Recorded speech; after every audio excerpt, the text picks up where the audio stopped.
Est-il encore nécessaire de présenter les bienfaits du sport?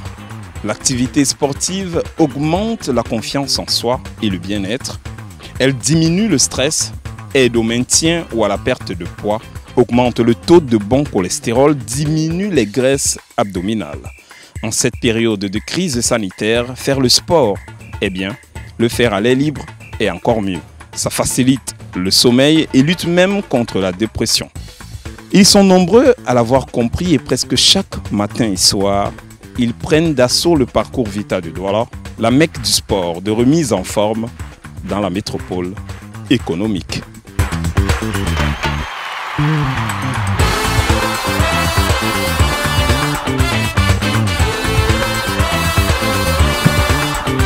« 3 km à pied, ça use ».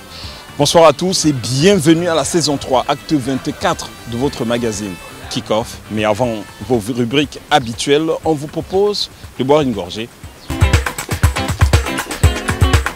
et de prendre le sommaire. Au sommaire de cette édition, ambiance au parcours Vita de Douala juste avant la récente fermeture des portes au public. Les amoureux du sport bravent les intempéries et la peur Covid-19.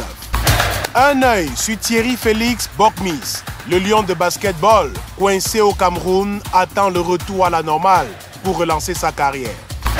Eugène Ekeke revient sur la deuxième étoile continentale des Lions indomptables.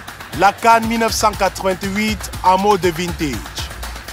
Kick-Off, jamais sans son smash et ses fans de sport. Kick-Off, la très haute définition du sport camerounais.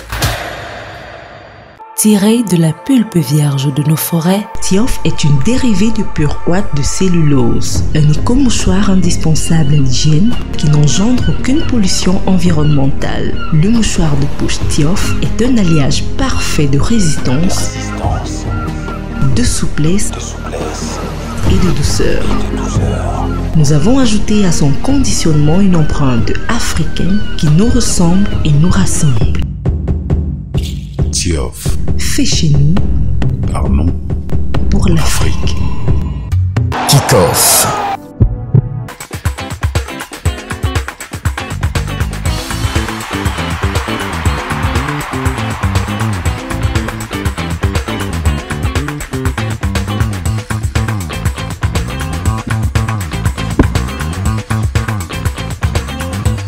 Dans cette série réservée aux lieux de sport de maintien de forme, il faut reconnaître qu'ici, on a presque l'embarras du choix entre les différents engins, la nature, les salles de fit et les aires de jeu. Tout le monde trouve son compte. Objectif numéro 1, transpirer. Pour ceux qui connaissent la parole de Dieu, ils savent bien que Dieu nous demande, au-delà de prendre soin de notre esprit, mais surtout de notre corps, qui est le temple qui abrite l'esprit. Déjà, le sport pour moi, c'est une passion. Bien avant le corona, j'y venais et même après, toujours, je viendrai et actuellement même j'y suis. Donc pour moi, le sport, c'est une question d'amour. Nous autres qui sommes bientôt d'un âge respectable, vous savez qu'on a besoin de faire un peu de sport pour garder sa santé. On a besoin de faire du sport pour chasser le stress de nos bureaux dans la semaine. Dans l'exercice du sport, il y a toute une distanciation qui se garde et ça préserve le mental. Ça nous aide à mieux gérer le stress du quotidien par rapport au confinement et à la baisse d'activité. Un excellent fan de sport et avant tout un amoureux de l'activité physique nécessaire pour la santé. Fan de foot, de basket, de tennis, d'haltérophilie ou de powerlifting. Voici venue la rubrique fan de sport.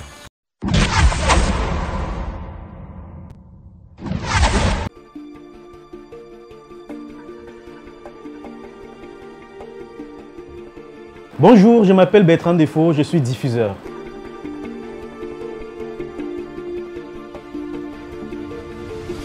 Mon sport préféré, c'est évidemment le football.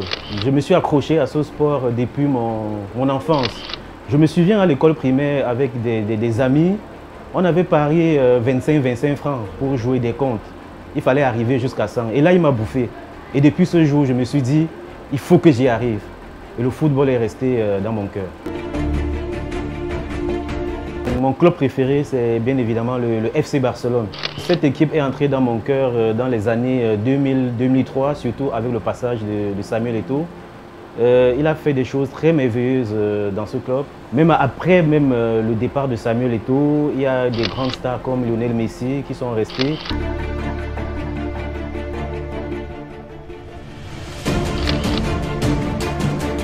Oui, mon joueur préféré, c'est Samuel Eto'o, parce que Samuel Eto'o a beaucoup apporté pour le Cameroun. Je me souviens de la double Coupe d'Afrique des Nations, gagnée par les Lions Indomptables dans les années 2000 et 2002. Et du coup, après ça, son passage au FC Barcelone, où il a gagné de la Ligue des Champions, Samuel Eto'o m'a vraiment, il est entré dans mon cœur.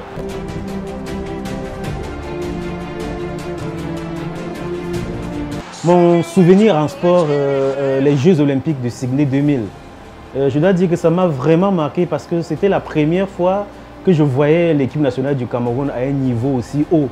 L'équipe nationale du Cameroun planer sur le football mondial.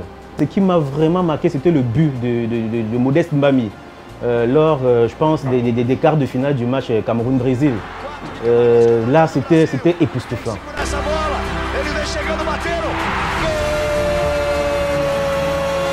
Mon rêve en sport, c'est de voir finalement un jour une équipe africaine remporter la Coupe du Monde ou bien traverser ne serait-ce que l'étape des demi-finales. Merci Kick-Off et à bientôt. Kick-Off.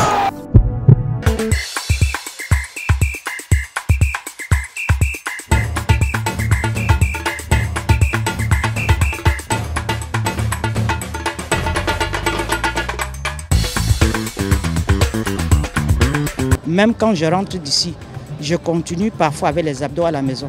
Parce qu'avec la crise sanitaire, on ne peut pas toucher n'importe quoi ici, on ne peut pas se coucher n'importe comment, comme par le passé. Je peux venir une fois par semaine, 2 fois, ça dépend. Je fais le sport généralement 5 fois par semaine. 3 à 4 fois par semaine. Il m'arrive parfois de ne pas avoir du temps. Et puis, mais je fais tout pour au moins faire 2 fois pour rattraper. Nous sommes toujours au parcours Vita de Douala, mais cette fois avec le patron de l'infrastructure, le directeur du parcours Vita. Bonjour monsieur. Bonjour Mirabeau. Bonjour Canal 2. Il faut le reconnaître, les choses ne seront plus jamais comme avant, monsieur le directeur. C'est vrai. Le parcours Vita ne sera plus jamais comme avant. Pourquoi? Vous savez bel et bien que l'Africain, le Camerounais, est celui qui aime vivre avec son voisin. On aime se toucher. Cela veut dire que avec la nouvelle façon de faire, on ne peut plus être ensemble. C'est très difficile, ça n'entre même pas dans nos us et coutumes, mais c'est ça qui va être fait. Au niveau de la direction, nous avons 1. Préconisé le port obligatoire des visières. 2. Le nombre de personnes à encadrer ne dépasseront plus jamais une trentaine. 3. Il y aura forcément 2 cadres par groupe, alors avant il y avait un seul cadre par groupe. Les 2 cadres fonctionneront comment? Ils vont fonctionner de la manière suivante. 1 qui va diriger le groupe et le deuxième qui va suivre le fonctionnement des sportifs et rappeler les mesures de distanciation. Voilà en fait ce qu'on a déjà préparé, les emplois sont déjà faits, tout est prêt.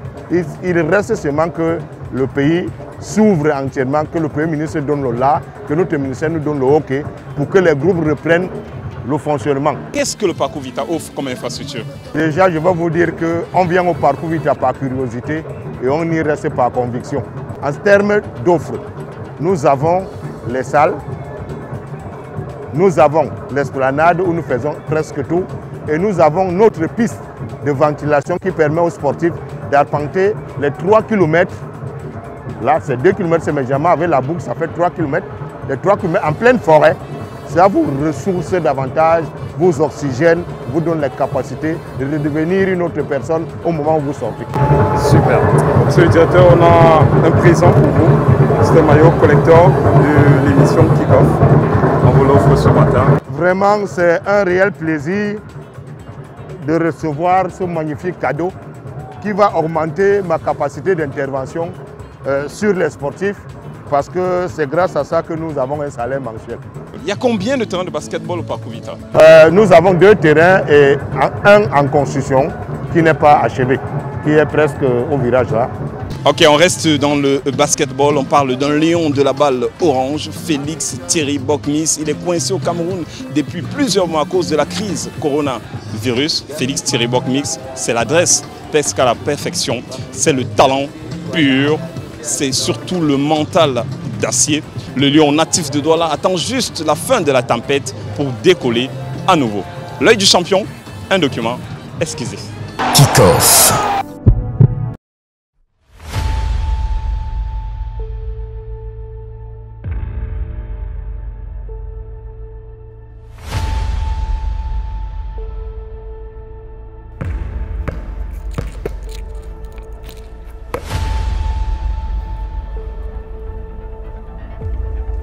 C'est ici que tout a commencé, l'histoire de Félix Thierry Bokmis. Dans ce gymnase, il a débuté en 2007, côté d'Alain Zedon, école de basket et l'équipe du lycée Jos pour les FENASCO.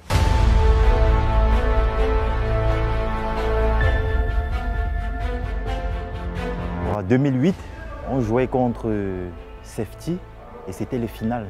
Le gymnase, il était plein, il y avait les élèves partout, le proviseur. Et on avait gagné le match d'1 point. Et à la fin du match, mes camarades de classe, mes amis, tous sont entrés dans le terrain et c'était une joie incroyable. Là, je me suis dit, ah, pourquoi pas? Pourquoi pas? Et là, j'ai commencé à viser très haut.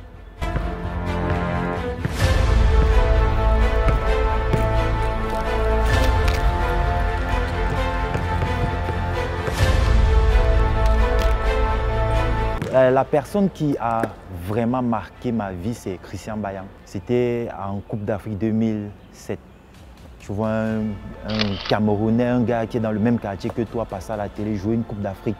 Ça fait rêver. Moi, je n'étais pas trop... C'est plus tard que j'ai commencé à aimer les Kobe Bryant, les LeBron James. Mais le gars qui a réellement impacté ma vie, c'est-à-dire que j'ai vu de mes yeux jouer à De La Salle, à Yaoundé, au Mateko, un peu partout, c'est Christian Bayan.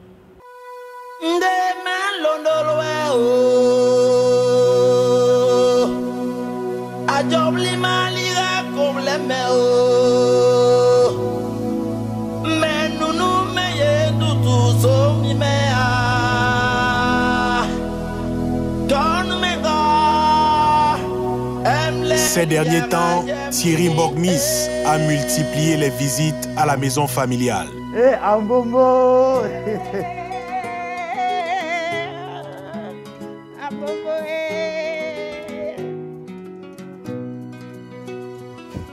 Dis là. Matin.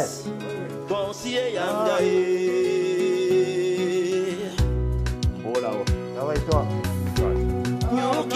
Ouais, tonton. Félicitations, papa. Pas de là-bas, hein. Le coronavirus a plombé sa saison. Ses contacts refroidis, des rendez-vous manqués, des voyages annulés. Une proposition venant du Maroc où le contrat était envoyé, j'ai signé. Ils m'ont envoyé une lettre, tout ce qu'il fallait pour que j'aille à l'ambassade. J'ai fait la demande de visa, j'ai pu avoir le visa.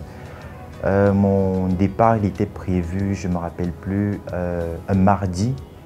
Et le lundi matin, j'apprends que mon agent, il m'appelle. Il me dit les frontières ont été fermées au Maroc. Et là, je dis zut.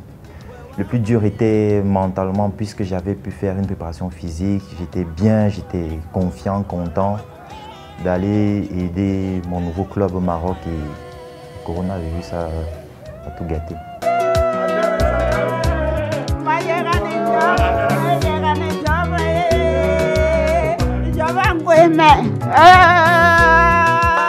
Il fait notre fierté.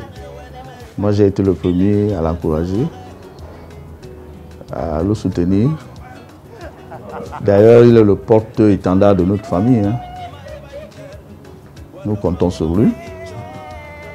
Nos espoirs, c'est que lui aussi devienne un très grand basketteur. Quand il passe à la télé, surtout avec le maillot de Lyon, c'est toute la famille qui est en ébullition, presque tout le quartier d'ailleurs. Et nous, on s'en vante parce qu'après les matchs, il revient au quartier et puis, comme tout le monde fait, il partage. C'est ce sourire que j'adore. Je dois que je procure. Nous sommes tous fiers. C'est-à-dire, nous sommes contents. Et je demande au bon Dieu de lui donner la force de mener à bien son travail de basketball. Que Dieu lui donne le courage, la force. Ça, c'est mon souhait. Et je veux qu'il devienne un plus grand joueur que ce qu'il est en ce moment.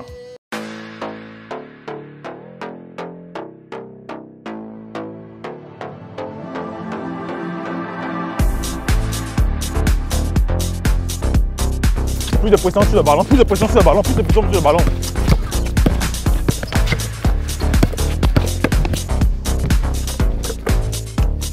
Plus de pression sur le ballon, plus de pression sur le ballon. Principalement, actuellement, c'est l'entretien.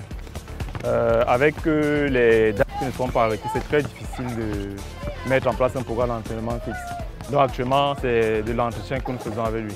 On essaie d'entretenir ses capacités physiques et son adresse. Bien joué, bien joué.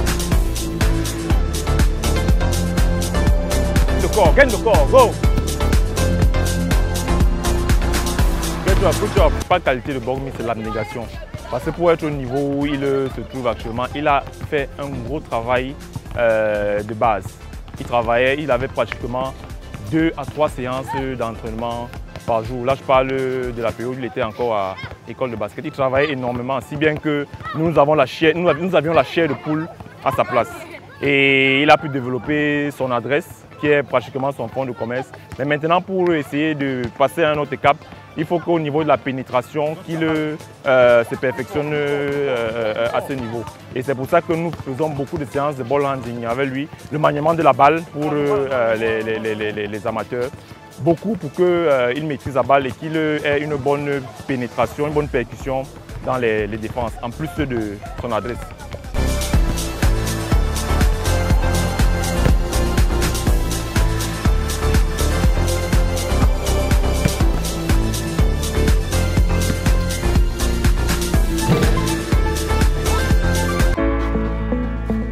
Donc ici, on vient voir mon pote, mon frère, Wally.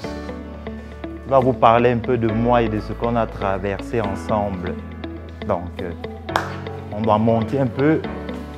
Les débuts à l'école de basketball de Douala, les passages en Tunisie, en France et au camp basketball, Bokmis est désormais un cadre de la Team 237. Yo Tara, on dit quoi? Je suis venu te voir aujourd'hui. Non, ça fait 11 ans que je connais Wally, donc il a partagé. Ce qui m'a le plus marqué, c'est quand je pars de ma famille à Deido, je viens habiter avec Wally. Et c'est là où nos liens, il m'a accueilli comme un frère. On a vécu ensemble pendant quelques temps et on est devenus plus proches. On a partagé beaucoup de choses.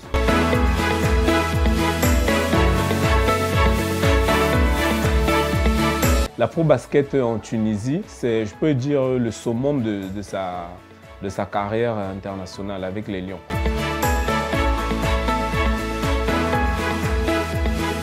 On rencontre le Nigeria en quart de finale. C'était vraiment, comme on dit, ça passe ou ça casse. Et c'était la consécration dans la compétition. Il fait 25 points, il marque partout, il tire partout, il dérange les joueurs nigériens qui sont pourtant des pros, qui jouent dans des grands clubs à l'étranger et tout.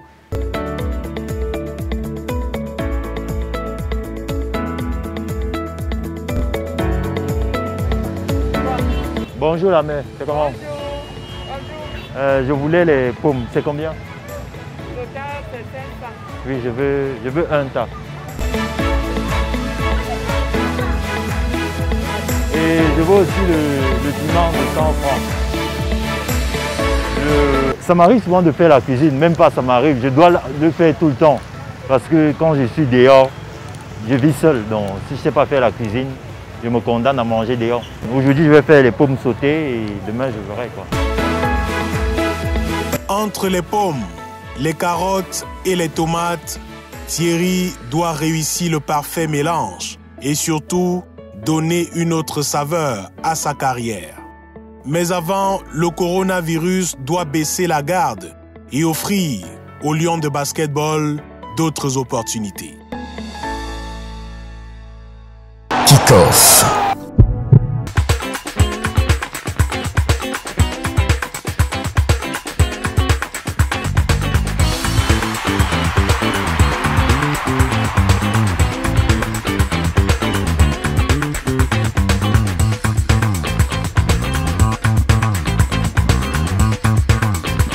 Sport et alimentation vont de pair. Retour sur la Coupe d'Afrique des Nations 1988, la deuxième étoile pour le Cameroun.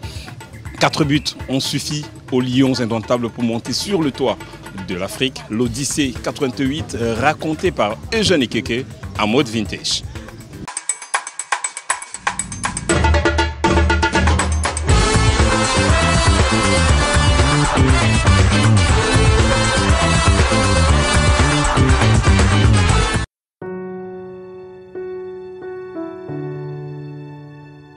C'était ma deuxième grande compétition avec les Lions parce que 84, c'était ma première compétition, les Jeux Olympiques avec les Lions. 86, je n'ai pas été là. Et 88, c'était ma première CAN.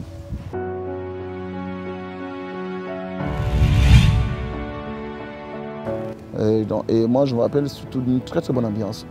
Je vois encore les images où nous étions dans la chambre de Roger, tous. La chambre est pleine, les uns sont couchés sur les autres. Nous regardons la télé ensemble et ainsi de suite.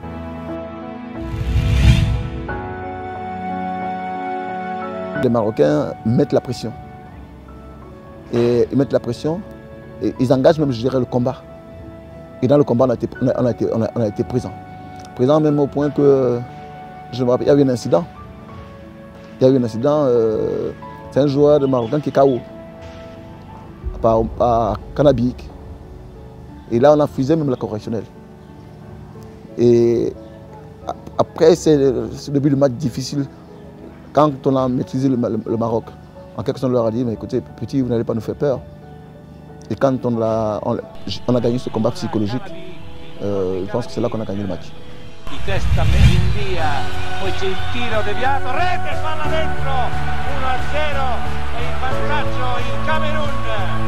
On n'était pas dans ces histoires de...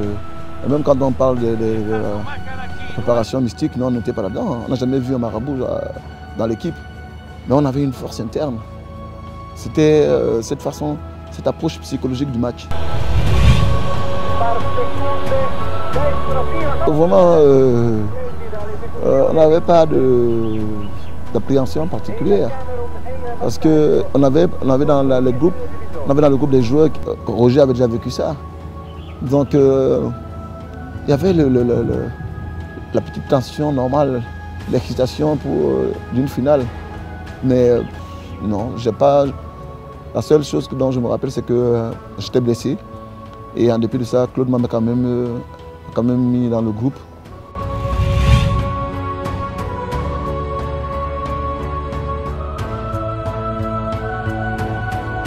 Dans la nostalgie de cette période-là. Et on a toujours tendance à jouer les vieux combattants qui regardent les photos de guerre. En disant, même pas nous, mais les Camerounais. Autant d'eux.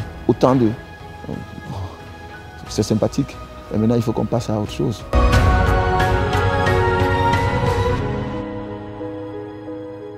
Kick-off.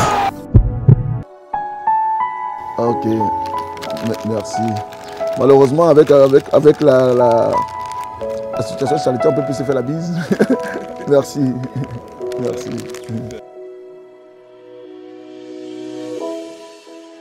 Kick-off.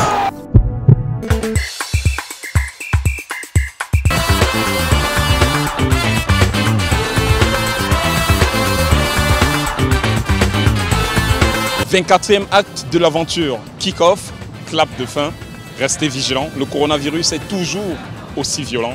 Ensemble, nous allons gagner ce match. À bientôt.